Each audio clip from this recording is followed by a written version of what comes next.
தேவனுக்கு ஏற்புள்ளவர்களாம் நாம் தேவனை பொருளும் நல்குணமான இதயத்தை இவர்களில் கர்த்தாவே என்னை கண்ணியமானாலும் நான் அம்மாய் போகாத விலகி உடைய கோபத்தினான கர்த்தாவை கண்ணியம் பிரியமான சகோதரரே நம்முடைய பரமபிதாவாகிய சர்வ வல்லமையுடைய அழகான தயவினாலும் இரக்கத்தினாலும் பாவ அறிவிப்பதற்காக நாம் செய்த முறைதான் பாவங்களையும் அக்கிரமங்களையும் அவர் சந்தையில் மாயமாய் எடுத்துக் கொள்ளாமல் பணியும் தாழ்மை துக்கம் கீழ்ப்படிதலுடைய இதயத்தோடு இருக்கிற தேவசனமாகியவை நடைபெறுவது நம்மை காலத்தில் தெய்வத்துக்கு முன்பாக பாவங்களை மனத்தாழ்மையாக இருக்கிற வேண்டும் நம்பி அவருடைய திருக்கரங்களினாலே நாம் ஏற்றுக்கொண்ட எளிமையான ஆதாரங்களுக்காக ஸ்தோத்திரம் செலுத்தும் மிகவும் சிறந்தமையுடைய ரசமானவும் அவருடைய மகா பிரசித்த வசனத்தை கேட்கும் நம்முடைய சரீரத்துக்கும் ஆத்மாவுக்கும் தேவையான வேண்டிக்கொள்ளும் நம்முடைய வந்திருக்கிற பாவங்களை அறிவிக்கிறது நம்முடைய செய்த கடமையாக இருக்கிறது ஆகையால் இங்கே இருக்கிற யாரும்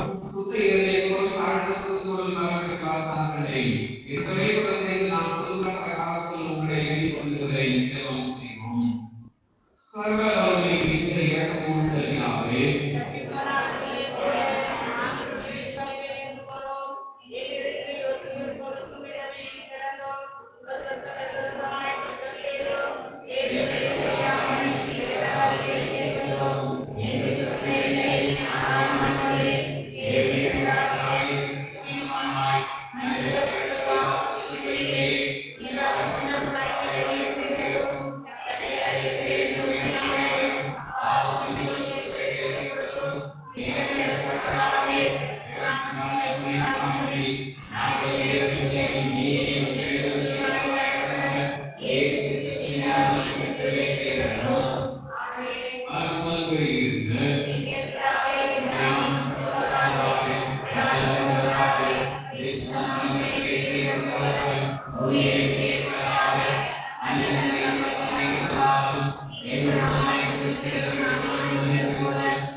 கர்த்தாவே, நீர் என்னை ஆராய்ந்து அறிந்திருக்கிறீர்.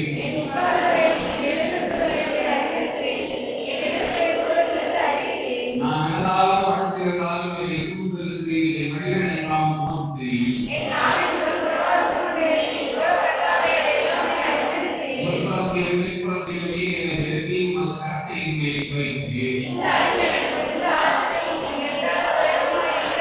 உம்முடைய ஆவிக்கு மறைவாக எங்கே போவேன்? உம்முடைய சமூகத்தை விட்டு எங்கே ஓடுவேன்?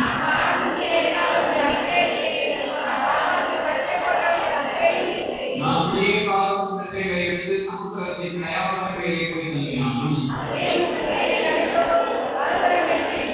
ஈரங்களை மூடிக்கொண்டிருந்தாலும் இரவும் என்னை சுற்றி வெளிச்சமாக இருக்கும்.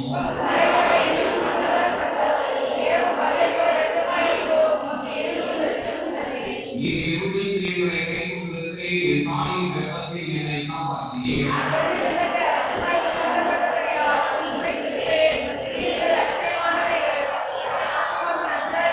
நான் ஒரு இடத்தில் உண்டாக்கப்பட்டு பூமியில் காணப்படவில்லை. சித்திர விரோதமாய் உருவாக்கப்பட்டது இருள் உமக்கு மறைவாக இருக்கவில்லை.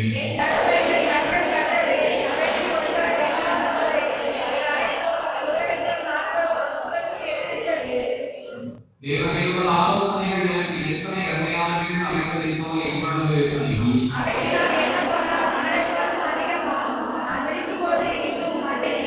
தேவனை துன்மார்க்கனை அழித்தீரானாலும் இருக்கும் இரத்தப்பிரியரை நீங்கள் என்னை விட்டு அகற்றுங்கள்.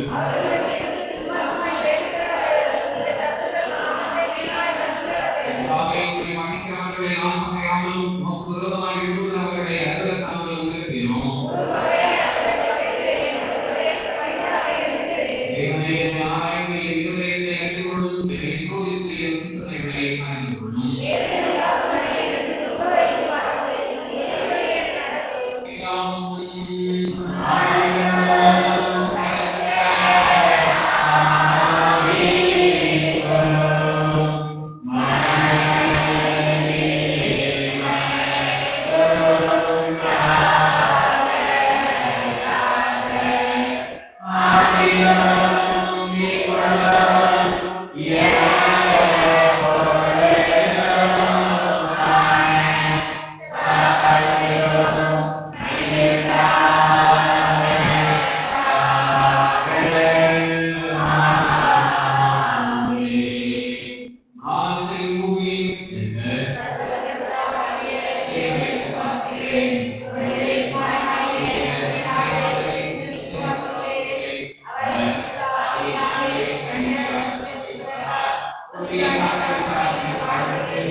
ஆண்டவருடைய இயேசுவே திருமுருகமான தேவனே உன்னை ஜீவனம் செய்யும்படி செய்யாதீங்க தேவரே நிலமாக கொண்டிருக்கிற உலகளாக நாட்களை எதிர்கொள்ளுடைய வல்லமைக்கு பயப்படாதிருக்கும்படியாக எங்கள் சத்துருக்கள் செய்த எல்லா பிரயத்தனங்களையும் நீங்கள் எங்கள் கர்த்தராகிய இயேசு கிறிஸ்துவின் வல்லமையினால் எங்களை காப்பாற்றியவரும் சர்வ வல்லமைக்கு நாடுகளை சுகமாய் நடத்தி வந்த எங்கள் வளர்ப்பிலாமாகிய கர்த்தாவே நாடு இந்த வல்லமையான எங்களை காப்பாற்றி நாங்கள் யாரும் பாவப்படாமல் விதமான சுத்தமாகப்படாமல் உங்களுக்காக நீதியாக இருக்கிறதை எப்பொழுதும் செய்வதற்கு நாங்கள் செய்கிற எல்லாத்தையும் உண்மை வாழ்க்கையினாலே அனுப்பிட வேண்டும் எங்கள் கர்த்தராகிய இயேசு கிறிஸ்துவின் மூலமாக வேண்டி கொள்கிறோம். இதனை ஒருவர்கள் நோக்கி வாழ்க்கை செய்ய எங்களுக்கு தேவையான சகலங்களையும் தேவனே கூறி வரப்படுவது அவர்கள் மீட்கிறவர்களை அவை செய்வே என்று வாக்குகளை இருக்கிறேன் தாவே தயாராக உள்ளாக எங்களுடைய வேண்டுதல்களையும் இப்பொழுது நிறைவேற்றி இவைகளுடைய சத்தியத்தை அடையாளி மறுமையை நித்திய ஜீவனையும் வாழ்க்கையும் ஆமே வேத பாடல்கள் வாசிக்கிறேன்.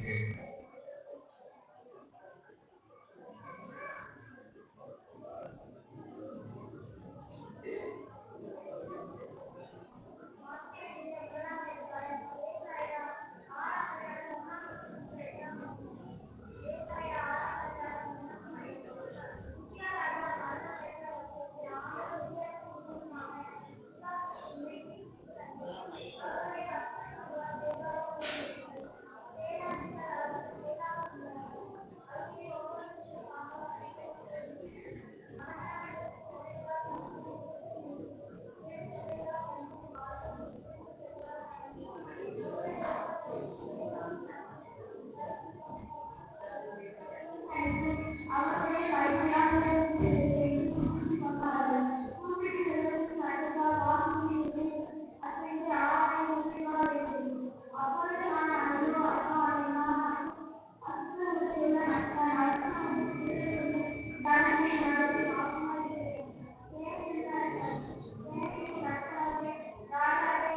ஆசீர்வதிக்கிறேன். அப்பொழுது சேனாதிபதி யோசனை தன்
those who worshiped must worship with spirit and truth.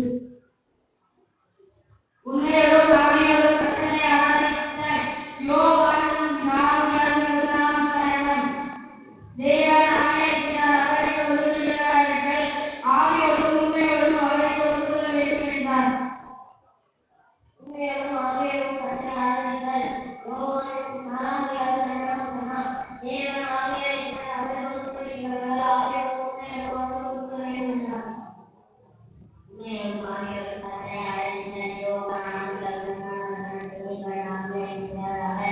கொள்கிறவர்கள் ஆவியோடும் உண்மையோடும் அவரை தொழுது கொள்ள வேண்டும் என்றார். உண்மையோடும் ஆவியோடும் கர்த்தரை ஆராதித்தல். யோவான் 4:2 தேவனாகிய இருக்கிறார், அவரை தொழுது கொள்கிறவர்கள் ஆவியோடும் உண்மையோடும்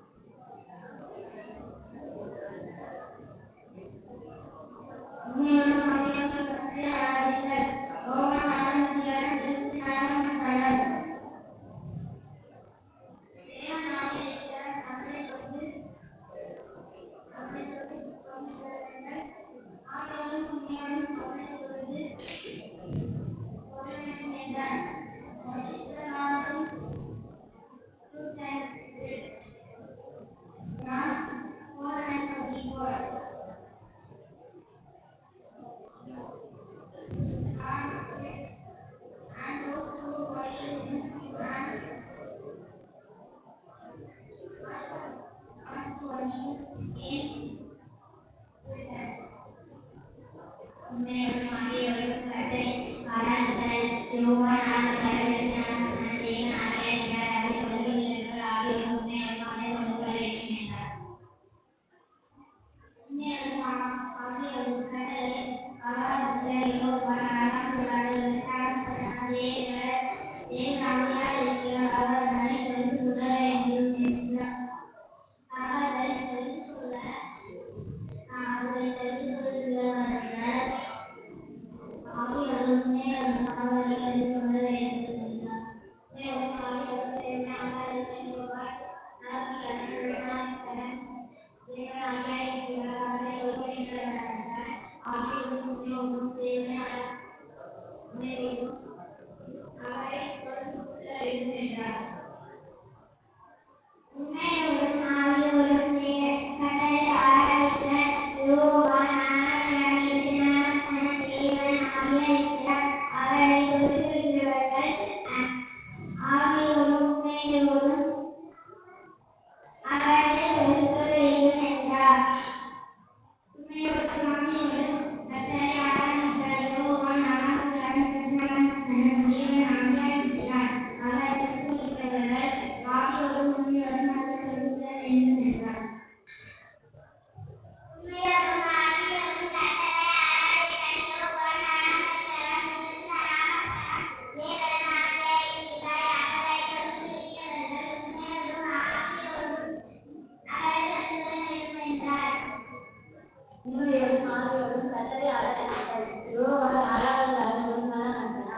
தேவனாகிய இருக்கிறார், அவரை தொழுது கொள்கிறவர்கள் ஆவியோடும் உண்மையோடும் அவரை தொழுது கொள்ள வேண்டும் என்றார்.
சில அறிவிப்புகள்.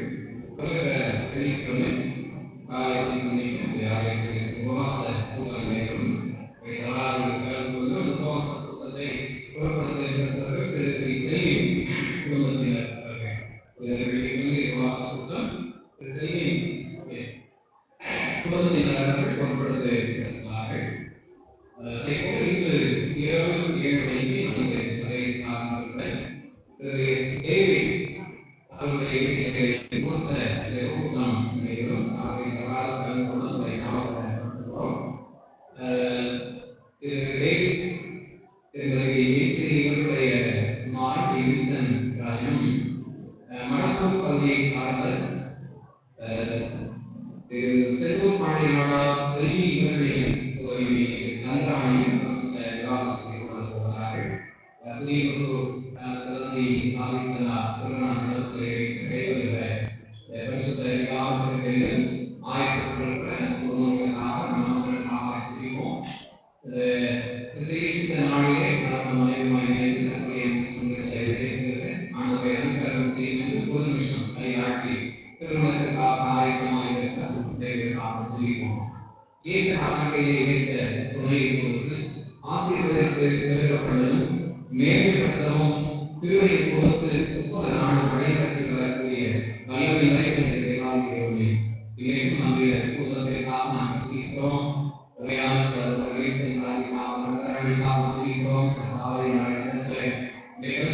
சமூகத்தை ஆயத்தப்படுத்தி வைத்திருக்கிறே அதற்காக சொல்கிறேன். ஆயத்த நாளுக்காக சொல்கிறேன் இல்லையா? ஆண்டவர் நாமே பிள்ளைகளை பத்திரிகை ஆசிரியர் விசேஷித்த திருவைகளை போட்டு செய்கிறோம்.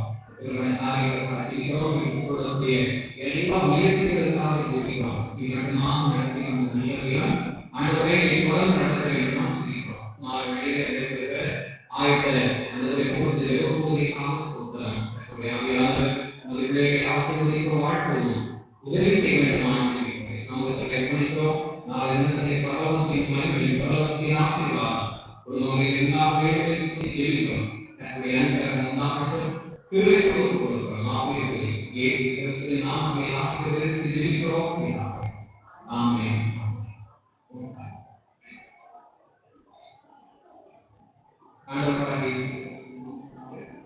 இந்த மாதத்தின் 3வது உயிர்த்தெழுந்த நாளின் முடிவுகளை சமூகத்தில் இருக்கிற கருணைகளாக வாழ்க்கையை சமாதானம் நம்முடைய வாழ்க்கையை கிடைக்க நமக்கு உதவி செய்வாராக.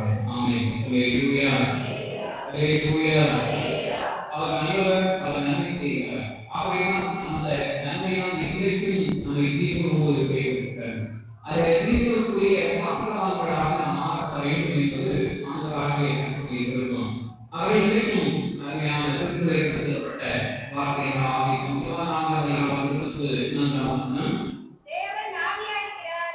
அவரை தொழுது கொள்கிறவர்கள் ஆவியோடும் உண்மையோடும் அவரை தொழுது கொள்ள வேண்டும் என்றார். ஆண்டவருடைய விருப்பம் இருக்கிறார் சொல்கிறார். இன்றைக்கு நான் கர்த்தருடைய ஆசீர்வாதத்தை பெற வேண்டும். கர்த்தருடைய ஆலயத்திற்கு வருவோமானால் அந்த எதிர்பார்க்கும் போதும் அவரிடத்தில் உள்ள ஆசீர்வாதத்தை நான் பெற வேண்டும்.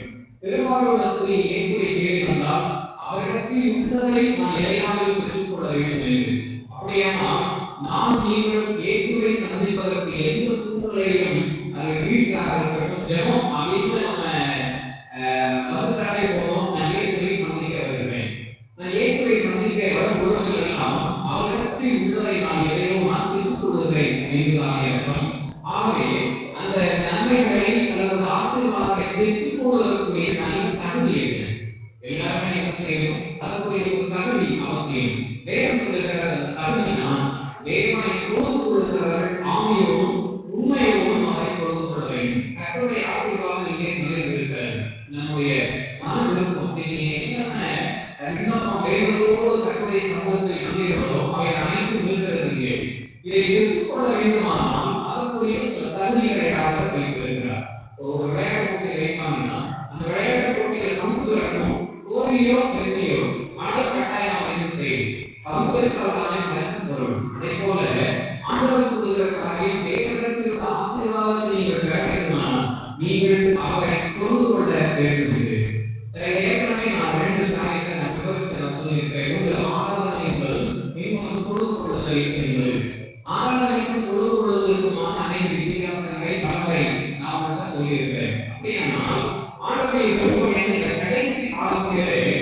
ஆண்டவர் எதிர்பார்க்கிற காரியம். நீங்க எதிர்ப்பு எவ்வளவு வசனம் சொல்லுகிறது, எங்கள் எங்கும் பிதாவை தொழுது கொள்ளும் காலம் வருகிறது. அப்படியான காரியத்துக்குள் மாத்திரம் இல்லை, வீட்டுக்குள்ள மாத்திரம் இல்லை, நம்ம வெளியே எங்கே திரும்பினாலும் தேவனை தொழுது கொள்ளும்படியான ஒரு காலம் வரும் என்று வேதம் சொல்லுகிறது. அப்ப ஏன் தொழுது கொள்ளக்கூடிய காலம் கடைசி காலத்தில் உண்டாக வேண்டும்? அப்படியான முன்பதாக ஆராதனை என்று ஒன்று இருந்தது. ஆராதனை என்பது ஒன்று இருந்தது. ஆனால் கடைசி காலத்திலே தொழுகை என்பது பிரதானமாய் அங்கே சொல்லப்படுகிறது.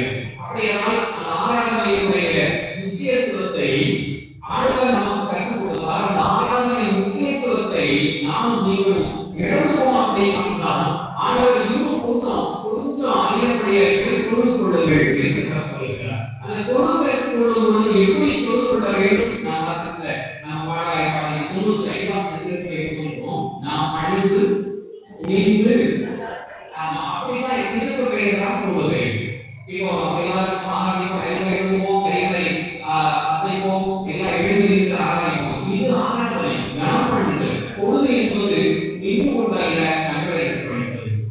கண்களை கட்டுவது இஸ்லாமிய ஜெபம் என்ன? இஸ்லாமிய கற்றுக்கொள்ளும் நெத்தியில அந்த நெத்தியால் நீக்கப்படணும், தலையிலே பட வேண்டும். இதுதான் தொழுகை. ஆலயத்தில் அப்படி புதுசாக அப்படி தொழுகை பண்ணா இது புதுசா தெரியும். நீங்க என்ன பண்ணணும்? வீடுகளில் பண்ணணும். உடைய வீடுகளிலே இந்த தொழுகையை நடத்தப்பட வேண்டும். ஏன் அப்படின்னு சொன்னா 22வது வசனம் சொல்லுது, நீங்கள் அறியாததை தொழுது கொள்கிறீர்கள், நாங்கள் அறிந்ததை தொழுது கொள்கிறோம். ஏன்னா ரட்சிப்பு வரப்பட வேண்டுமானால் ஆராதனையை பார்க்கிறோம், தொழுகை நாம் ரொம்ப ரொம்ப முக்கியம். இப்போ ஸ்கூல் போயிருக்கா, இந்த தொழுகையை கவனிக்கணும். ஸ்கூல்ல தொழுகை நடக்காது. ஸ்கூல்ல எத்தனை பேர் தொழுகை செய்திருக்கிற எத்தனை பிள்ளைமா இருக்கீங்க? யாராவது புரியுதா? ஸ்கூல்ல எத்தனை பேர் தொழுகை நடத்திருக்கீங்க?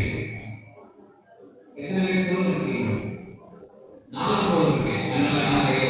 நம்ம எத்தனை பேர் கேள்விக்கு பதில் தெரியாம வெளியே போய் மனநாள் கொண்டவங்க எத்தனை பேரும் அத்தனை பேரும் தொழுது கொண்டவர்கள். ஆனா நிறைய பேர் நம்ம டெய்லி செய்யறோம். ஏன்னா நிக்க தெரியல, எப்போ மனநாள் போட்டு படிக்கிறோமோ அடுத்த விஷயம் என்ன செய்யுது. இதுதான் ஆண்டவர் எதிர்பார்க்கிறார். இந்த தொழுகையை தான் நாம் நீங்கள் செய்ய முடியும். அவ கடைசி காலத்திலே கற்றல் எதிர்பார்ப்பது அவசியம் வேண்டாம் சொல்லல. அழுந்து குடிங்க, அழுங்க, முழங்கால் தேவனை தொழுது கொள்ளுங்க. ஏனென்றால் அந்த தொழுகையிலே ஒரு வித்தியாசம் இருக்கு. 23 சொல்கிறது, உண்மையாய் தொழுது கொள்ளுகிறவர்கள் பிதாவை ஆவியோடும் உண்மையோடும் தொழுது கொள்ளும். அது இப்பொழுதே செய்கிறார்கள். அப்படின்னா அர்த்தம் என்ன? இதுவரைக்கும் ஆராதனையில என்ன நடக்கும்? ஆராதனையில என்ன உண்மை இல்லை. ஆகையினால் 24 சொல்லுகிறது, தேவன் ஆவியாக இருக்கிறார், அதை தொழுது கொள்ளுகிறவர்கள் ஆவியோடும். ஆராதனையிலே பிரதானமான ஆராதனை ஆராதனை 2 விதமான ஆராதனை நான் சொல்றேன். ஒரு நம்ம வெளியே ஒரு சபையிலே ஆராதனை, அந்த ஆராதனை வேற. ஆராதனை என்பது என்ன அப்படிங்கிற வேதம் என்ன சொல்லுகிறது தெரிந்து கொண்டால் நாம பண்ற ஆராதனை சரிதானா என்பதை நம்ம அனுபவத்துக்காக இல்லை. வேதம் சொல்லுகிற ஆராதனை நான் செய்ய தவறின வழியினால்தான் ஆண்டவரை இப்படி ஒரு கடனை கொடுக்கிறாங்க, வெளியே போய் வரலாறு படிச்சுவா. அப்படியான ஆராதனை கூட நிர்வாகம். ஆராதனை என்ன அப்படிங்கிறத யாத்திராகமம் திருப்பி கொண்டால் யாத்திராகமம் 18ஆம் அதிகாரத்தை கொஞ்சம் வேதத்தை கொஞ்சம் திருப்பி பார்க்கிறோம். யாத்திராகமம் 12ஆம் அதிகாரத்தை நீ வீட்டை வாசிக்கணும். ஏன்னா இந்த அதிகாரம் முழுவதும் ஆராதனையின் அர்த்தத்தை குறித்து சொல்லும். அது ஒரு சில காரியத்தை மாத்திரம் நாம புரிந்து கொள்வதற்காக சில காரியத்தை நான் சொல்றேன். ஆராதனை என்பது என்ன அப்படின்னு வேதம் சொல்லுங்க. மறுபடியும் கேள்வி நீங்க வாய்ப்பு மதம் சொல்லணும்னு நீங்க சொல்லலாம். ஆராதனை என்ன? நம்ம பார்வையில் நம்முடைய பார்வையில ஆராதனை என்றால் என்ன? மனிதர்கள் எழுதப்பட்ட புத்தகத்தை பார்க்கிற வாசிங்கள் நம்முடைய பார்வையில ஆராதனை நினைக்கிறோம். உண்மையான ஆராதனை என்பது என்ன அப்படின்னா, நீங்க யாருக்காகவும் 12ஆம் அதிகாரத்தை வீட்டில் போய் நின்று நிதானமா நீங்க வாசித்தாதான் ஆராதனை என்பது நமக்கு புரியும். சரி, என்ன சொல்றாருன்னா, இது ஆராதனை என்பது எப்பவெல்லாம் நடக்கணும் அப்படின்னு சொல்லி சில காலங்களை பரிந்துரைத்திருக்கிறார்.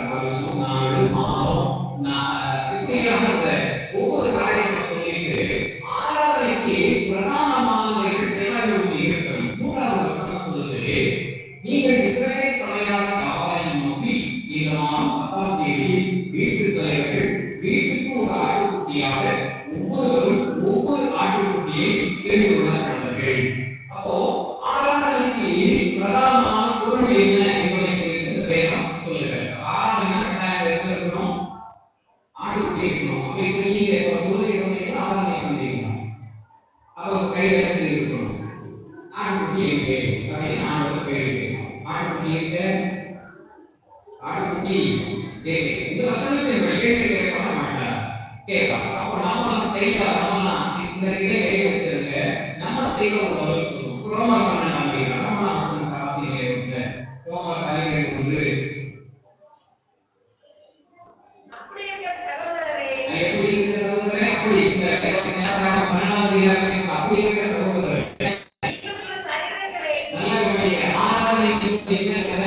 புதிய பாடலில் வார்த்தை சொல்லுகிறது. சரீரத்தை பரிசுத்தமும் தேவனுக்கு பிரியமான ஜீவபலியை ஒப்புக்கொடுக்க வேண்டும் என்று தேவனுடைய இரக்கங்களை முன்னிட்டு வேண்டிக் கொள்கிறேன். இதுவே நீங்கள் செய்கிற புத்தியுள்ள ஆராதனை என்பது என்ன அப்படின்னு சொன்னா, பழைய காலத்திலே ஆண்டவர் சொன்னார், ஆராதனைக்கு வருகின்ற போது நாம் ஒரு ஆட்டுக்குட்டியை செய்யணும் கொண்டு வரணும்னு சொல்லி, புதிய காலத்திலே இயேசு கிறிஸ்து வந்த என்பதாக அவரே நமக்கு ஆட்டுக்குட்டியாக ஊழியை செய்தார். அவர் நமக்காக எல்லா பலிகளையும் நம்ம செலுத்தினார். ஆனால் ஆண்டவராகிய கர்த்தர் விரும்புகிற காரியம் என்ன? கேட்கிற பொழுதெல்லாம் அல்லது என்னை பார்க்கிற வரும் பொழுதெல்லாம் நீங்க கட்டாயம் என்ன செய்யணும்? ஒரு பலி செலுத்தணும். அந்த பலி நீங்கள் ஆண்டவரை கொண்டு வர வேண்டாம், உங்களே என்ன செய்யுங்க, பலி செலுத்துங்க. அப்ப ஆராதனையினுடைய பிரதானமான பொருள் இப்போது யாரு? பழைய காலத்துல ஆட்டுக்குட்டி.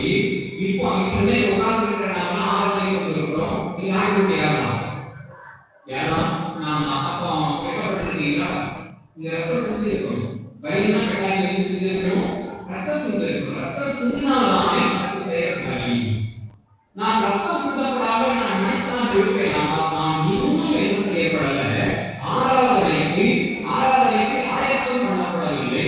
எப்பொழுது வெட்டப்படுகிறோம் அப்பொழுதுதான் நாம் கொள்ளுகிறோம். மறுபடியும் சொல்றேன், ஆட்டுக்குட்டியை வந்திருக்கிறோமே ஒழிய வெட்டப்படாத ஆடுகளாய் நீங்க தவறாக புரிந்துகொள்ளாத ஆட்டுக்குட்டியை எப்படி சொல்றாரு? இது ஆட்டுக்குட்டிய ரகசியம் நல்லா தெரிந்து கொள்ளுங்க. வெட்டப்படுகின்ற பொழுதுதான் நாம் தேவனை பொழுது கொள்கிறோம். ஆகவே கடைசி காலத்திலே 4ஆம் அதிகாரத்திலே வாசிக்கின்ற போது தேவனை எங்கு தொழுது கொள்ளும் காலம் வரும். அப்படின்னா அர்த்தம் என்ன? ஆண்டவரே, நாம் இருக்கிற இந்த ஏசாயா புத்தகத்தை வாசிக்கும் போது ஏசாயாவுடைய அந்த தேவனுடைய மனம் கூறலையாக ஏசாயா சொல்றாங்க, யாரும் காரியமான் போவார், யாரும் இந்த காரியத்தை செய்வார் அப்படிங்கும் போது நான் போறேன் அப்படின்னு சொல்வதற்கு உடனே அவன் என்ன செய்யல? ஏன் சொல்றது தெரியுமா? அவன் தன்னை பலியாக கொடுக்கப்படவில்லை. நல்ல கவனிக்கவனை நல்ல கவனிகள் தேவன் சொல்லுகிறது. அந்த ஏசாயா புத்தகத்திலே அவன் சொல்லுகிறான், ஆராதனை செலுத்தப்பட வேண்டுமாக எங்கே நான் வெட்டப்படுவதற்கு அது அர்ப்பணிக்கப்பட வேண்டும். அந்த அர்ப்பணிக்கிற அடையாளம் என்ன தெரியுமா? அவன் சொல்றான், நான் அசுத்த உணர்வுள்ள மனுஷன். இதே மோசையினுடைய சொல்றான். ஆகவே அந்த அசுத்த உணர்வுள்ள எண்ணங்களை வைத்துக் கொண்டு எப்படி நாம் கொள்வது? ஆடாக இருக்கிறேன், ஏன் அழிக்கப்படலுக்கு காரணம் என்ன தெரியுமா? நான் அசுத்த உணர்வுள்ள மனுஷன். ஆகவே அதைத்தான் ஆண்டவர் சொன்னார். அசுத்த சிந்தைகள், பொல்லாத கிரியைகள், பொல்லாத மாம்சத்தின் எண்ணங்கள் அங்கே அழிக்கப்பட வேண்டும். அதற்கு பெயர்தான் ரோமர் 12 சொல்கிறது, தன்னையை ஜீவ பலியாக ஒப்புவிக்க வேண்டும் என்று. இதை நான் அடிக்கடி ஒரு பாட்டை நான் சொல்லுவேன். என்ன ஜீவ பலிகள்? அங்க உட்கார்ந்து பாடுறீங்க, எங்க வந்து பலி செலுத்தணும். அப்ப இங்க போகும்போது நம்ம கொடுக்குறோம் அப்படின்னா கொஞ்சம் கவனம் செய்யுங்க. இதுதான் பலி செலுத்தக்கூடிய, இதுதான் பலி செலுத்தக்கூடிய காலையில பாலியல் பேசணும். போட்டு அட்டென்ட் பண்ணா எல்லா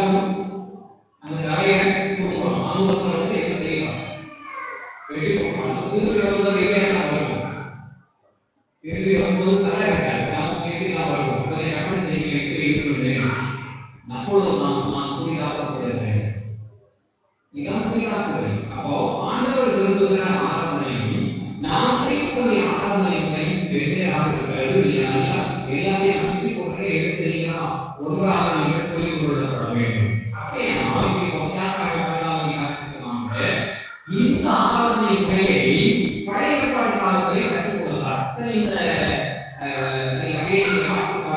வார்த்தை சொல்லுவோம். அந்த ஆராதனையிலே இந்த பிரதானமான ஆட்டுக்குட்டியை என்ன செய்யணும், அடிக்கணும். அந்த ஆட்டுக்குட்டியை அடிச்சு என்ன செய்யணும் அப்படின்னு சொல்லி இருக்கிறது. 13வது வசனத்தை வாசிங்க பார்ப்போம்.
நீராமையாக புரிந்து கொள்ளணும். ஏனென்றால் இதுக்கு பேர் தான் ஆராதனை. இப்போ நான் சும்மா ஒரு ஆட்டுக்குட்டிய பரிசீலித்தாங்க, இதுக்கு பேர் எப்படி ஆராதனையாக மாறும்? இதுதான் ஆராதனை என்று 20வது வசனம் நமக்கு நல்லா சொல்லிக் கொடுக்கிறது. வாசிப்பாங்க 25வது வசனம் கொடுக்கிற ஆசிரியர்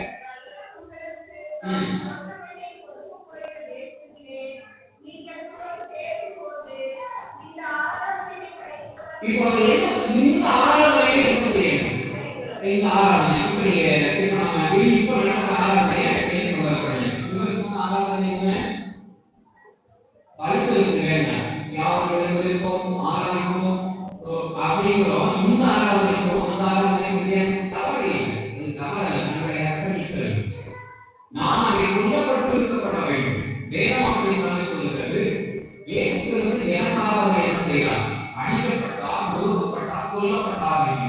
இரண்டாவது வழியாக்கப்பட்டார், நாம் குறைகளிலிருந்து காக்கப்பட வேண்டும் என்று. ஆகவே இதற்கு பெயர் தான் ஆராதனை. இப்போ மனித செய்து ஆராதனை. ஆனா அந்த மறைவான எங்க நடக்குது? இதுக்கு என்ன நடக்குது?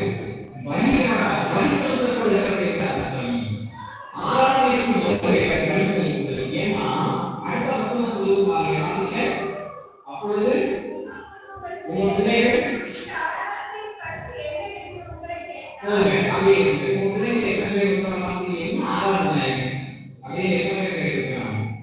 இந்த ஆராதனையை பார்த்து உங்கள் பிள்ளைகள் என்ன ஆராதனை கையில் வைக்கிறாங்க அப்படி எந்த பார்த்து என்னுடைய ஆலயத்தில் என்ன எல்லாம் எப்படி உட்கார்ந்து யாருமே இருக்காங்க கேட்கணும். பிள்ளை எதிர்ப்பு ஏற்படுத்த வேண்டும். வேகம் சொல்லுகிறது, உங்க பிள்ளைகளின் ஆராதனையின் கருத்து என்ன என்று உங்களிடத்திலே ஆண்டவர் பேசுகிறது. ஏன்னா ஆபிரகாம் ஆண்டுடைய வார்த்தையை கீழ்ப்படிந்து ஈசாக்க கொண்டுவான்.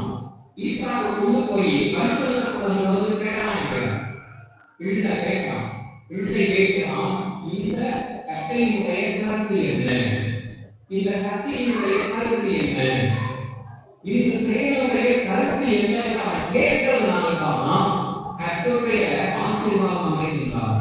அப்படியானால் நன்மை தெரிந்து கொள்ளலாம். ஆராதனையுடைய காரியங்கள் ஏசாவுக்கு நான் சொல்லியிருக்கிறேன். இதில் வீட்டில் நிறைய காரியங்கள் சொல்லியிருக்கேன். சரி, இந்த ஆராதனையை செய்தவருடைய வாழ்வு எப்படி இருக்கும் அப்படின்னு மற்ற அதிகாரத்தை வாசித்து பார்த்தா, ஆராதனைகளுக்கும் ஆராதனை செய்யாதவர்களுக்குமான வித்தியாசம். நாம் நினைக்கிற யாருக்கும் பேசியிருக்கக்கூடிய நாமதான் நாம் மீண்டும் கர்த்தருடைய சமூகத்திலே நாள்தோறும் வாரந்தோறும் பிரயாணம் செய்யணும். கர்த்தருடைய ஆராதனையை செலுத்த வேண்டும். ஆராதனையை கலந்து கொள்ளணும். அப்படி பரிசெலுத்தி ஆராதனையை கலந்து கொள்வதற்குரிய வாழ்க்கை எப்படி இருக்கும்? 21 வாசிங்க கேட்கலாம்.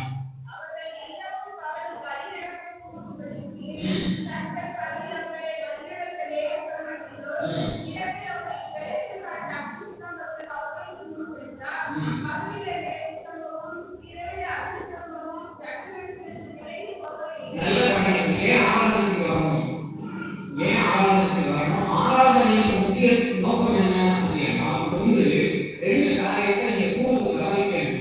எல்லா காரணம் 21 வசனம் எப்படி சொல்லுது? இரவும் பகலும் வழி நடக்க கூடும்படிக்கு. இரண்டாவது என்ன சொல்லுது? கர்த்தர் பகலை அவர்களை இவர் வாழ்க்கையை கூர்ந்து கவனிக்கணும். சில நேரங்களிலே நம்முடைய குடும்பத்தில் சரி தனிப்பட்ட வாழ்க்கையிலே சில காரியங்கள் கூடாமல் இருக்கிறாங்க. கூடாத காரியங்களை கூட பண்ணுவது இந்த ஆராதனை. கூடாத காரியங்களை கூட பண்ணுவது இந்த ஆராதனை நோக்கம். இரண்டாவது என்ன செய்யணும்னா, கூட பண்ணினவர் தான் அவர்களை வழிநடத்துவார். புரிந்தவர்கள் நீங்க ஆண்டவருக்கு நன்றி சொல்லுங்க. பகலே வழி நடக்க கூடும்படிக்கு ஆராதனை அவசியம். அடுத்தது காலையில் காரணம் இந்த காரியங்கள் நிறைவேற்றப்பட வேண்டும். என் குடும்பத்திலே நாம் எதிர்பார்க்கிற காரியம் நடக்கக்கூட வேண்டுமானால் ஆராதனை செலுத்தணும். அவர் உடனே என்ன செய்வார் தெரியுமா? நான் உன்னை வழி நடத்துகிறேன். அவர் வழி நடத்தும் போது எப்படி நடத்தார் தெரியுமா? பகலிலே தேவ சமூகமும் இரவிலே அத்தனை ஜனங்களுக்கு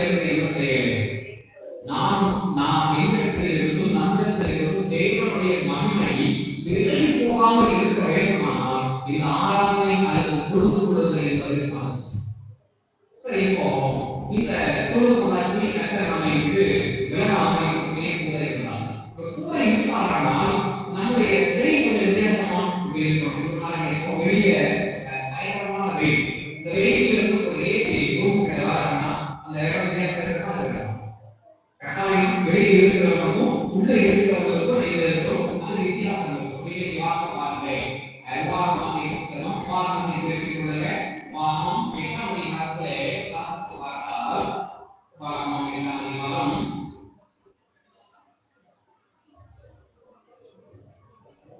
4ஆம் வசனத்தை வாசிங்க. 4ஆம் வசனம் வாகனம் 8 இந்த 40 வருஷம் மேலே வஸ்திரம் பழையதாய் போகவும் இல்லை, ஆராதனைக்கு கருவுடைய நாட்களுக்காக இல்லை. ஆராதனையுடைய நோக்கம், தொழுகையுடைய நோக்கம் என்ன? நம்முடைய சிந்தைகள் பழசா போகாது, பழையதாய் வார்த்தை சொல்லுவோம். மேலே இருக்கிற வஸ்திரம் என்ன செய்யுது? வஸ்திரம் நம்மை குத்தி போட்டுருவோம். ஆனால் நாம் அணிந்திருக்கிற ரட்சிப்பின் வஸ்திரம், நமக்கு கொடுக்கப்பட்டிருக்கிற உண்டான மனிதர்களை காணப்படக்கூடிய அந்த சந்தோஷம் என்பது நம்மை விட்டு விலகாமல் நம்மோடு கூட தங்கி இருக்க வேண்டுமானால் இந்த ஆராதனைகளை கலந்து கொள்ள வேண்டும். ஏனென்றால் பகையை நேசமும் வேறு அத்தனை சம்பந்தியும் நடந்தவர்கள். பாருங்க, ஆரம்பத்துல லட்சக்கணக்கான ஜனங்கள் நடந்தாங்க. இவன் பார்வனிடத்துல போய் மோசை கேட்கிறான், ஜனங்களை என்ன செய்யணும்? ஆராதனைக்க வேண்டும். அப்படின்னு அர்த்தம் தெரியுமா? ஜனங்கள் தேவனை ஆராதிக்காவிட்டால் அங்கே காக்கப்பட முடியாது. தேவனை கொண்டு கொண்டவர்களுடைய வாழ்வைதான் கர்த்தர் நன்மை வைத்திருக்கிறார், புதிய வாழ்வை வைத்திருக்கிறார், புதிய சிந்தனை வைத்திருக்கிறார். இதை அறிந்த பார்வன் என்ன செய்யறான் தெரியுமா? ஏன் ஆராதனைக்கு போகாமல் கடை பண்ணான்னு தெரியுமா? இவங்க கை கால்கள் எப்படி இருக்கும்? எப்பொழுதும் பலனுடையவர்களாக இருப்பார்கள், எப்பொழுதும் நலமாக இருப்பாங்க, எப்பொழுதும் ஆசீர்வாதமாக இருப்பார்கள், எப்பொழுதும் ஏற்பாடு கர்த்தருடைய சமூகத்தை காத்திருக்கிறவர்கள் எப்பொழுதும் வெற்றியை கொள்ளும் செழித்திருப்பார்கள். எப்பொழுது செழித்திரு பார்வனுக்கு தெரிந்தது. பார்வனை அறிந்து கொண்டபடியால்தான் இந்த ஜனங்களை ஒருவேளை நாமும் நீங்கள் நம்முடைய வீடுகளில் சில நேரங்கள் ஆராதனைக்கு கலந்து கொள்ளாமல் இருப்போம்னா நீங்க நாம் தெரிந்து கொள்ளலாம். வேதம் இப்படியாக சொல்கிறது. அப்படின்னா தேவனை பொழுது கொள்ளும் பொழுதெல்லாம் உங்க வஸ்திரம் பழையதாய் போகாது. நாம் போகிற வஸ்திரம் அல்ல. என் உள்ளத்தில் தேவன் கொடுத்திருக்கிற ஆவின் சரிகளாக இருக்கட்டும், நாம் விரும்புகிற காரியமாக இருக்கட்டும், ஆவிக்குரிய வரங்களாக இருக்கட்டும், அது ஒரு நாளும் நம்மை விட்டு பழசா போகாது. நம்முடைய காவல், நம்முடைய சிந்தையை ஒரு நாள் புரியுங்க. சில நேரங்களிலே பழையதாய் போவதற்கு காரணம் என்ன? பழசுன அர்த்தம் என்ன அப்படின்னா இதுதான் வேலை. ஆண்டவர் சொன்னார், நான் ஒரு வியாதியை உங்களுக்கு இப்போ ஒன்னாம் ஆண்டவர் சொல்றார், நாம என்ன செய்யணும்? ஆனா ஒரு வாரம் கழிச்சு பாருங்க, ஆஸ்பத்திரியை படுத்திருக்கோம். இப்போ வாக்குத்தம் எங்க போச்சு? கேள்வி ஏன் தெரியுமா? நான் தேவனை ஆராதித்து பொழுது கொள்ளப்படவில்லை. ஆகவே வாக்குத்தம் காணாமல் போனது. இப்போ என் கைகாலெல்லாம் என்ன செஞ்சது? வீங்கி போச்சு அப்படின்னு வசனம் சொல்றேன். காரணம் வேதம் சொல்கிறது, ஆராதனையின் தொழுகையினுடைய நோக்கம். ஆண்டவர் பார்த்தா பழைய பாட்டு காலத்துல ஏன் ஆராதித்து கிடக்கிறீங்க, புதிய பாட்டு காலத்துல ஆண்டவர் நமக்காக ஒரு புதிய இடத்தை வைத்தார். என்ன தெரியுமா? ஏசாயாவை வாசிக்கும்போது சொல்லுவார், காத்திருக்கிறவர்களோ புதுவரை கிடைக்கும். இந்த காத்திருக்கிற புகழ் ஆராதிக்கிறவர்கள், தொழுது கொள்ளுகிறவர்கள், தேவனை மகிமைப்படுத்துகிறவர்கள் புதுவரை அடைவார்கள். அப்படி ஆராதனைக்கு கூட ஒரு மணி நேரம் நம்ம ஆராதனை முடிச்சு வெளியே போக என்ன இருக்கணும்? அப்படியே புது வேலைகளும் புது அப்பா எப்படி இருக்கணும்? அப்ப எல்லாரும் குளிச்சு 4 காலத்துல இருக்கக்கூடாது. அப்படிதான் அர்த்தம். 4 காலத்துல செய்யக்கூடாது. அப்ப வசனம் நான் வாசிக்க சரி வாசிக்க தேவை வாசிக்க பார்ப்போம். ஏசாயா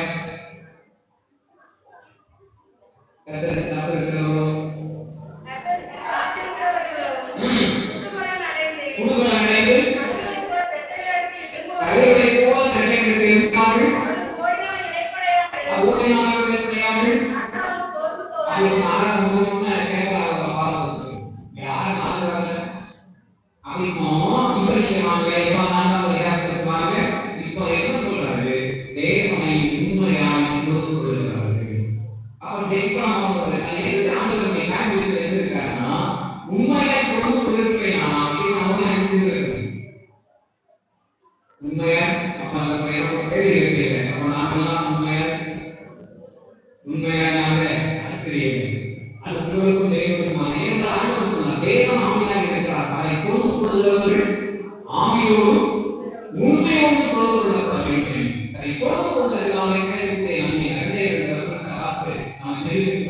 நமக்கு தெரிந்த ஒரே ஒரு சம்பவத்தை பாருங்க. தாவீது புத்தகம் நமக்கு தெரிந்த சம்பவம் தான். இங்கே இவர்கள் சொல்லுகிறார்கள், இந்த புது வெள்ளம் அடைந்தவர்கள், இந்த புது வெள்ளமை அடைந்தவங்க தேவனை தொழுது கொண்டவர்கள், பழைய ஏற்பாட்டு காலங்களில் தங்களை ஆட்டுக்குட்டியாக தங்களை பரிசீலித்தார்கள். புதிய ஏற்பாட்டு கால நிழலாட்டமாய் தங்களை ஆராதிப்பதற்கு தொழுது கொள்வதற்கு தங்களை அர்ப்பணித்தவர்கள் சொல்லுகிற காரியம் கவனிங்க. அவர்கள் சொல்லுகிற காரியம் என்ன? 14 வருஷம் 14 வருஷம் தெரியுமாய் 3:14 சாத்ராக் மேஷாக் ஆபேத்நேகோ என்பவர்கள் ராஜாவை நோக்கி, நேபுகாத்நேச்சாரே, இந்த காரியத்தை குறித்து உமக்கு உத்தரவு சொல்ல எங்களுக்கு அவசியம் இல்லை. நாங்கள் ஆராதிக்கிற எங்கள் தேவனை தப்புவிக்க வல்லவராக இருக்கிறார். எரிகிற அக்னி சூளைக்கும் ராஜாவாகிய கைக்கு நீங்களாக்கி ஆராதனை நோக்கம் அந்த வசனத்தின்படி நம்மை விடுவித்துக் கொள்வதற்கு இந்த ஆராதனை பொறுத்து கொள்வதை அவசியம். நாம் விடுவிக்கப்பட வேண்டும். எரிகிற அக்னி சூளை மனுஷனுடைய கைகள் ஒரு காரியம் சொல்லும்போது சொல்லுவோம் பாருங்களேன், தீயை கடணும், தண்ணீரை கடந்தேன், எத்தனை பாடுகளை நான் பட்டு வந்திருக்கிறேன். கொஞ்ச நேரத்தில் மனுஷனுடைய தலைமையோட என்ன செய்யறான்?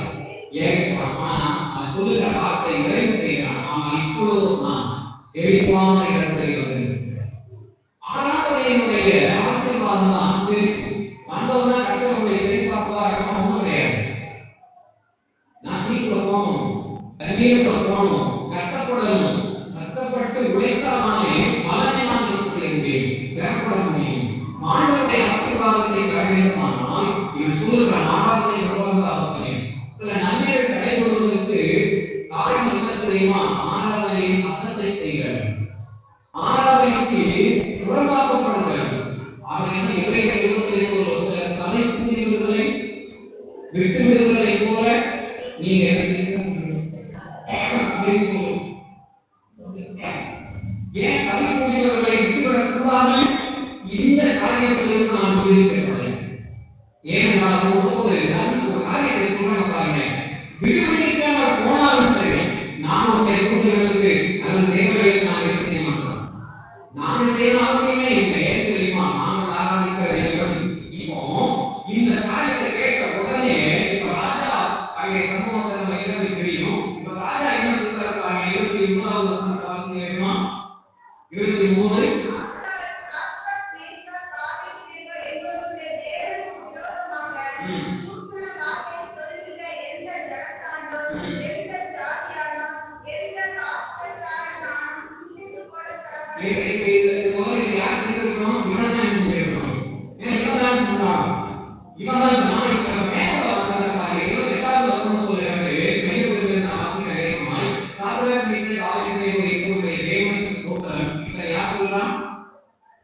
ராஜா சொல்றாரு, ஸ்தோத்திரம் சொல்றாரு. இப்பதான் ஆராதனை தன்னையோட அர்ப்பணித்தார். இப்ப என்ன நடக்குது? அவர்கள் தன்னுடைய தேவனையும் ஒருவரையும் தேவனையும் சேர்த்து பணியாமல் அவரை நம்பி ராஜாவின் கட்டளை கல்வி தங்கள் சரீரங்களை ஒப்புக்கொடுத்ததினால் அவர் தமது உருவனை நம்பி தம்முடைய ஆசரை ஆராதனைக்கு ஒரு காரியத்தை நான் சொல்றேன். நம்ம இலவசமா உட்கார்ந்து நினைக்கிறோம் இல்லை. நம்முடைய கண்களுக்கு புலப்படாம தெரியாம ஏதோ ஒரு சம்பவம் இங்கே நடக்கிறது. இதுதான் ஆராதனையினுடைய பகுதி. ஏன் நீங்க எவ்வளவு கஷ்டப்பட்டு ஆராதனை பாடணும்? இங்கே வருவதை நாம் ஏதோ ஒன்று நடக்கிறது. அது நமக்கு புலப்படாது, கண்களுக்கு புலப்படாது. வேதம் சொல்லுகிறார், தேவன் நமக்கு பயன்படுத்திருக்கிற கண்கள் காண முடியல, காது கேட்க முடியல. ஆனால் கர்த்தருடைய பிள்ளைகளாகிய கர்த்தருடைய ஆணையின் பலத்தை பெற்றவர்களாகிய நமக்கோ அவைகளை தெரியப்படுத்துகிறார். ஆகவே புரிந்துகொள்ளப்பட வேண்டும் என்று ஆண்டவரை அப்படின்னா இந்த சாத்ராக் மேஷாக் ஆபேத்நேகோ போல நம்முடைய வாழ்க்கை சில கட்டுகள் அவிழ்க்கப்பட வேண்டுமானால், சில காரியங்களை நாம் ஜெயித்து நாம் பெற வேண்டுமானால் கட்டாயம் தேவனை தொழுது கொள்ளப்படுவது அவசியம். நாம் என்ன பண்றோம்? தேவனை நன்றி சொல்றோம். அவ்வளவுதான். அந்த வார்த்தை ராஜாவே சொன்னா அந்த தேவனுக்கு ஸ்தோத்திர வேண்டும். தேவனுக்கு ஸ்தோத்திரம் என்பது சில நிமிஷங்களுக்கு முன்னதாக எதிர்த்து நின்றவன் இப்பொழுது அவன் வாயிலிருந்து சொல்லுகிற வார்த்தை ஸ்தோத்திரம். நீங்க நம்ம ஒரு காரியத்தை நம்ம சொல்ல போறது ஆண்டவருக்கு ஸ்தோத்திரம். எத்தனை பெரிய ஒரு ஆசீர்வாதம் பாருங்க. அப்படின்னா ஆராதனையில் தொழுது கொள்வது என்ற நோக்கம் நாம் விடுவிக்கப்பட வேண்டும். சில காரியங்களில் நான் விடுவிக்கப்பட வேண்டுமானால் இவருடைய வாழ்வு விடுவிக்கப்பட்டது மாத்திரமல்ல, இவர்கள் நீக்கமாய் மற்றவர்களும் என்ன செய்யலாம். அப்ப ஆராதனைக்கு நாம் நீங்கள் எதுக்கு வந்திருக்கோம்னா, என்னிடமாய் மற்றவர்களும் என்ன செய்ய போறார்கள். இப்போ அப்படி ஆராதனைக்கு பாருங்க, அதாவது எல்லாரும் ஆராதனையில் கலந்துருக்கிறீர்கள் அப்படின்னு கிடையாது. இந்த ஆராதனைக்கு வந்திருக்கீங்க, ஆராதனை எல்லாமே கலந்துருக்கீங்க அப்படின்னு கிடையாது. ஒரே விளையாட்டு சொல்லுங்க, நீங்க என்ன இந்த ஆராதனை ஒரு மாதிரி சாதாரண இந்து போயிட்டு ஒரு சாமி படம் போயிருக்கலாம் அப்படிங்கிறது கிடையாது. அங்க போய் இப்போ நீங்க எல்லாம் ஆராதனை கொடுத்துருக்கீங்க, தொழுது கொடுத்துருக்கீங்க அப்படிங்கிறது ஒரு அடையாளம் இருக்கணும்ல. என்ன அடையாளம்? இல்ல வெளியே நம்ம இங்கேயே சொல்லுவேன், இங்கே ஒரு அடையாளம் இருக்கு. ஒரு அடையாளம், அந்த அடையாளம் வெளியே இருக்கு. நீங்க போனா அந்த அடையாளம் பார்க்கணும். தெரியாம தாமதம் வைப்பேன், போய் சேர்ந்துடும். அடையாளம் இருக்கா இல்லையா?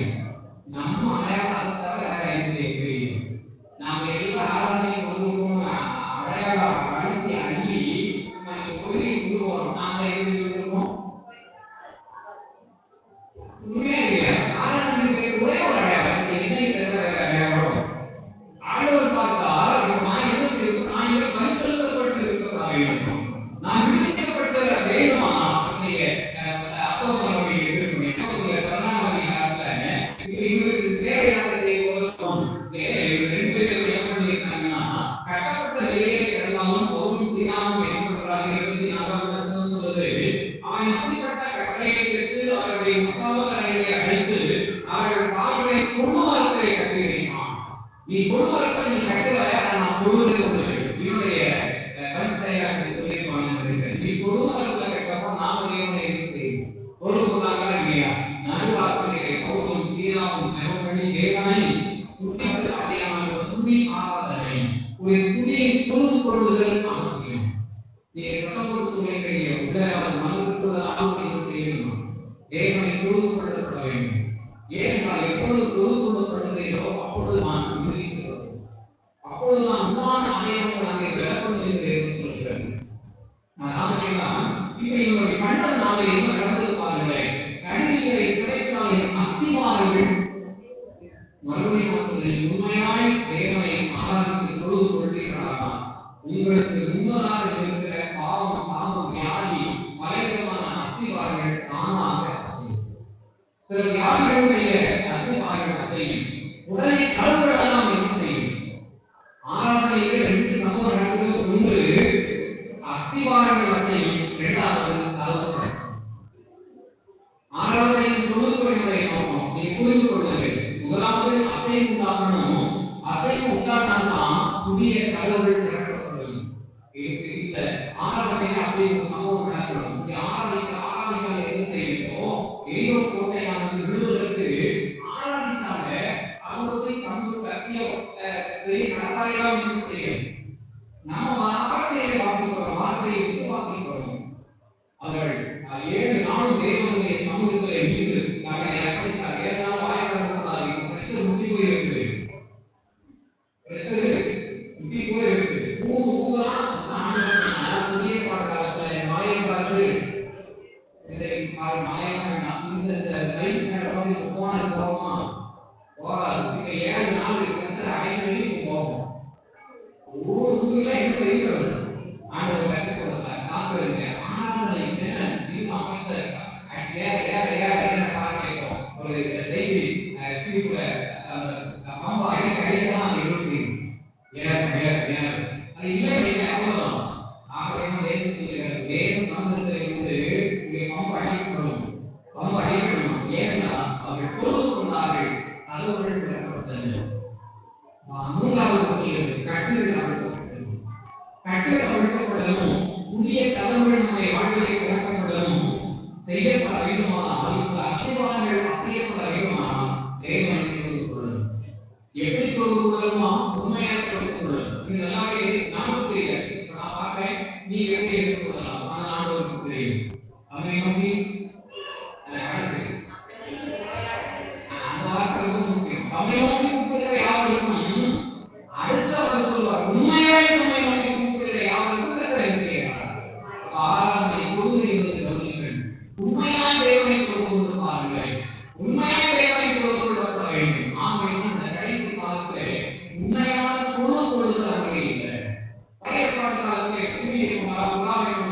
நீ ஆண்டவா இப்படியே செலுத்தி செலுத்தியே தங்கள் பாவங்களை பாவத்தோடு பாவத்தை கூட்டிக் கொண்டார்கள்.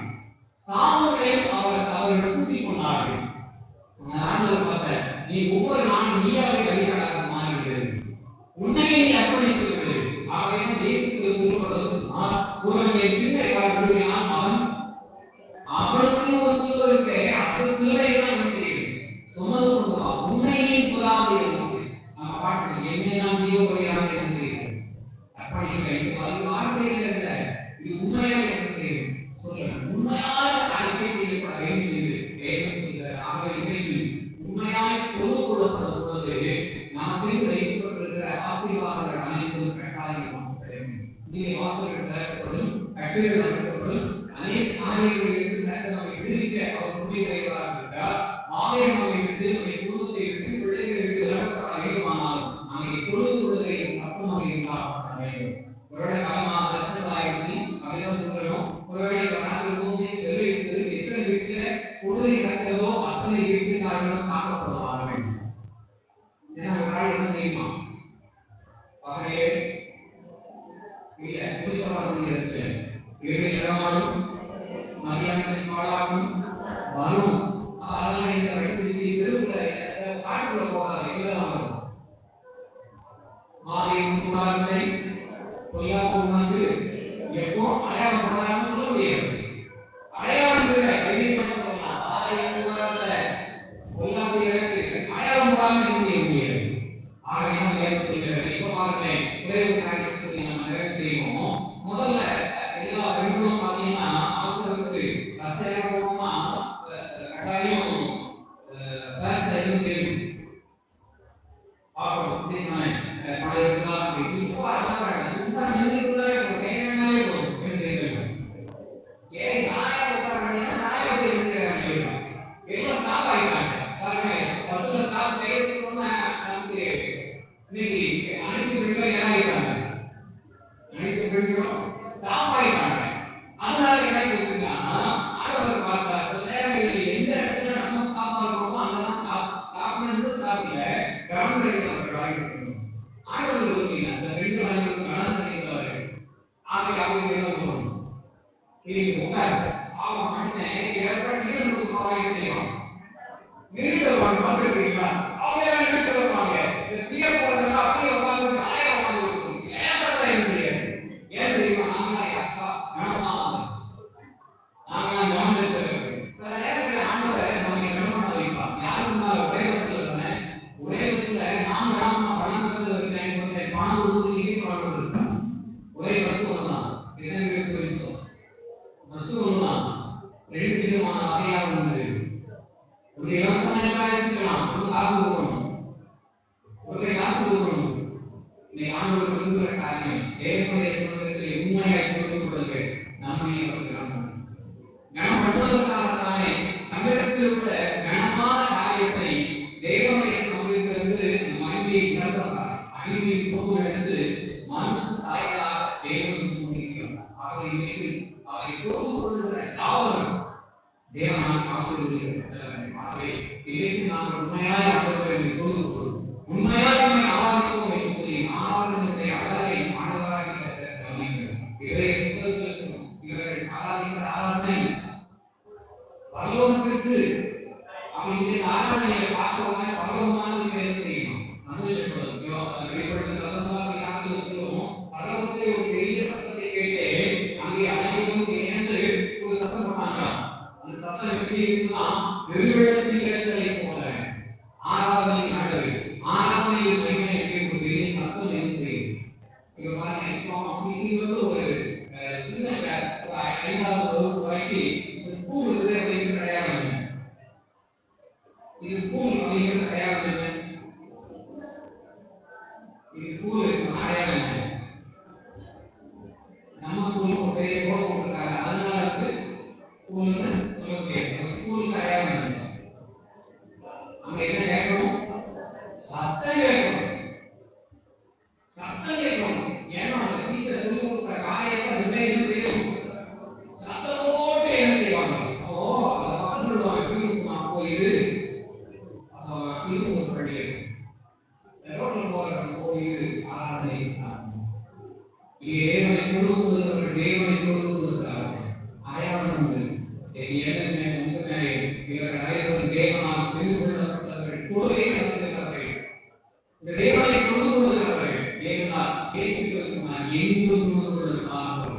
இங்கே மட்டும் இல்லை, எந்த தெருவில் நடந்தெருவில் சமூக போனால் தேவனை செய்யும் ஆராய்ந்து கொண்டு கொள்ள வேண்டும். அனுபவம் நம்முடைய வாழ்க்கையை இங்கே கற்று முடித்த ஒன்றை அடையாளம் போடணும். இதை வாய் வேலையும் தப்பித்துக் கொள்ள வேண்டுமானால் ஆராய்கிறேன் பொழுது கொள்ள வேண்டும். நம்மை நம்மை அழைப்போம். திருமலையான ஒரு பாடலை நாம் பாடுவோம். 120வது பாடலை பாடுவோம். தேனியை பேசினாலும் திவ்ய விஷமாம் 120வது தேனியும் பேசுவினாலும் திவ்ய மதுரமாமே அனைத்தே விளையாடி ஓடிலே வருவார் தினமும் நீ மனமே தேனி மகிழோ இயேசுவின் நாமம் திவ்ய மதுரமாமே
உண்மையான தேவனை பொறுத்து கொள்கிறவர்கள் ஆகியோரும் உண்மையோடும் அவரை கொண்டுகொள்ளப்பட வேண்டும் என்று உங்களுடைய பிரதானமான கற்பனையாக நாங்கள் பேசிக்கொள்கிறோம்.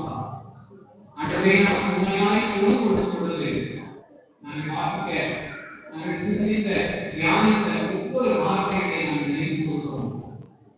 ஆண்டவரே, குழுவையிலே எழுதப்பட்டிருக்கிற, குறிக்கப்பட்டிருக்கிற, அடையாளப்பட்டிருக்கிற ஆலயம் நீக்கப்பட வேண்டுமானால் நாங்கள் ஆராதனைக்கு நான் தொழுது கொள்ள வேண்டும். என்னுடைய நாங்கள் வீண்டாமல் இருக்கப்பட வேண்டுமானால் எங்கள் சிந்தைகள், செயல்கள் நாங்கள் ஆசீர்வதிக்கப்பட்டவர்கள் என்ற அடையாளம் ஆண்டவரே காணக்கூடாமல், ஆண்டவரே அவைகளை விலகக்கூடாமல் எப்பொழுதும் செழிப்பாக இருக்கப்பட வேண்டுமானால் நாங்கள் ஆராதனைக்கு தொழுது கொள்ளப்பட வேண்டும். ஆகவே சமூகங்களினால் இறைவனை அக்னி சமத்தினாலும் ஆராதிக்கிற ஜனங்களை நான் காத்துக்கொள்கிறேன். ஆரம்பத்திலே ஆராதனையை கருதுகொண்ட லட்சக்கணக்கான ஜனங்கள் இருக்கிறார்கள். ஆனால் சமூகத்திலே நீ நியமிக்கப்பட்ட ஸ்தலத்திற்கு செல்லுகிறதோ வெறும் 2 பேராகவே நாங்கள் அறிந்து கொள்கிறோமே. ஆனால் ஆராதனையை தொழுது கொள்கிறேன். அவர்களுக்கு விருப்பமில்லாதவனை நான் ஆராதனை. ஆகவே நம்மை ஆராதிக்கிற பொழுது நாங்கள் விதிக்கப்படுவது மாத்திரமில்லை, எங்களுக்கு விரோதமாய் இருக்கிற ஆண்டவரை அஸ்திவாரங்கள் கூட செய்யப்படும். எங்களுக்கு புதிய வாசல்கள் திறக்கப்படும். சில எங்களுடைய கட்டுகள் அழிக்கப்படும் என்று சொல்கிறது. வார்த்தைகளை நினைப்போடு சொல்வதை இருக்கிறோம். சமூகத்தை எங்களுக்கும் விடுதலை வேண்டும். எப்போது பிள்ளைகளை வாழ்வை தெரிவிக்கப்படக்கூடிய அனுபவம் உண்டாக்கப்பட வேண்டும் என்று சொல்லி யாரெல்லாம் தன்னை அர்ப்பணித்து இவரே ஜீவ வழியாக ஒப்புக்கொடுக்க வேண்டும், தன்னை அர்ப்பணித்து புத்தியோட ஆராதனைகளை தன்னை ஆணைப்படுத்துகிறார்கள். இவருடைய வாழ்க்கையை வைத்திருக்க புதிய வாசல்கள் திறக்கப்பட வேண்டுமா? புதிய நன்மைகள் உண்டாக்கப்பட வேண்டும். ஆண்டவரே, இந்த வாக்கியத்தை இந்த வாரங்களிலே நாங்கள் பெற்றுக்கொள்ள வேண்டும். இந்த நாளிலே, இந்த மாதத்திலே, இந்த வாரத்திலே ஆண்டவரே இந்த வருடங்களிலே நாங்கள் பெற்றுக்கொள்ள வேண்டும் என்று சொல்லுகிறோம். சமூகத்திலே இருக்கும் இந்த வார்த்தைகளுக்கு எதிராக எங்களை நாங்கள் அர்ப்பணிக்கிறோம் என்று இந்த ஆராதனை ஸ்தலத்துக்குள் வந்திருக்கிற ஒவ்வொருவருக்காக வேண்டிக் கொள்கிறோம். என்னால் விருப்பங்கள் நிறைவேற்ற வேண்டும் என்று சொல்லி இருக்கிறோம். ஒரு கிராமங்களுடைய இடத்தில் வந்து நல்ல ஒரு குறையினால் இடத்தில் வந்து நல்ல குறைவுகளுக்கு நாங்கள் தான் நல்லதை காரணம் சாலை கூடியவர்களை விட்டு விடுதலை நாங்கள் விட்டுவிட்டவர்களாலே உமது ஆசீர்வாதத்தை விட்டுவிட்டோம், உமது நன்மையை நாங்கள் விட்டுவிட்டோம் என்று சொல்லி அவரை தேடி பெற்றுக் கொள்ள கற்றுக் செய்யலாம். நாங்களும் தைரியமாய் சொல்லிக்கொள்கிறீர்கள். நன்மையின் கிருபையின் என்னை தொடரும், நன்மையின் கிருபையின் பிள்ளைகளை தொடரட்டும், நன்மையின் கிருபையின் எங்கள் ஆண்டவரை சந்ததியை தொடரட்டும் என்று சொல்ல நாங்கள் கிருபை செய்யும். சமூகத்தை நமது நீட்டமாய் இன்றைக்கு நன்மைகளை பெற்றுக்கொண்டோம் என்று சொல்லி நம்மளுக்கு அனைத்து மக்களுக்காக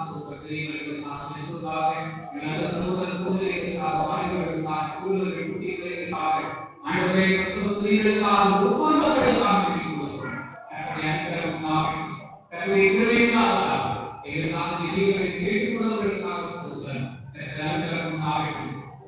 இந்த கிருபைகளை ஒப்புக்கொடுக்கிறோம். நன்றி மழையாவை காணிக்கைகளை சோதனை ஆசிரியர் விளைவு முதற்கொண்டு சமூகத்தை மூலவது நீங்களாக ஆசிரியர் செழிப்பாக மாலை நடைபெற அடலை நோக்கி ஆசிரியர் கர்த்தருடைய எங்களையும் குடும்பங்களையும் சபை சார்ந்த அனைத்து மக்களையும் தேசங்களிலே குறித்து சமீபத்திலே ஒரு நன்மையை ஒரு தேசங்களில் இருக்கிற ஒவ்வொரு மக்களையும் நினைப்போம் சொல்லியிருக்கிறோம். கைது செய்கிற குடியிருப்பு வியாபார விவசாயிகளுக்காக சோதரம் அன்றே சகல உடைய செழிப்பை ஆசீர்வாதத்தை வியாதியை வேலையை சூரியனுக்கு இன்றைக்கும் மனதிலே இருக்கிற ஒவ்வொருவருக்காக வேண்டிக் கொள்கிறோம்.